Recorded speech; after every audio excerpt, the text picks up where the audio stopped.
Is your iPhone call recording transcription stopping midway? This problem often stems from key requirements not being met. First, compatibility. Ensure you're using a supported device like the iPhone 15 Pro or later. Older models may rely on less reliable cloud processing or not be supported at all. Second, check your region and language settings. Apple Intelligence features are primarily available in the US and select English-speaking countries.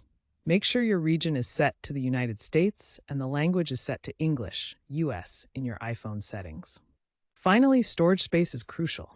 Apple Intelligence needs sufficient space to download and run AI models. Aim for at least 10 gigabytes of free space on your device. Also, make sure that Apple Intelligence is manually enabled in your settings to ensure the AI feature is ready for use. Let's get those transcriptions working reliably. Start by freeing up storage. Go to Settings, General, iPad Storage, and delete unused apps or files to clear at least 7 to 10 gigabytes. Next, update to the latest iOS version in Settings, General, Software Update. This fixes bugs and improves compatibility. If problems persist, try resetting all settings.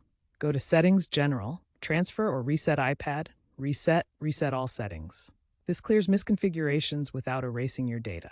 Remember, ensure enough battery life when recording long calls to avoid the phone turning off mid-transcription. Check to make sure your software is the most up-to-date.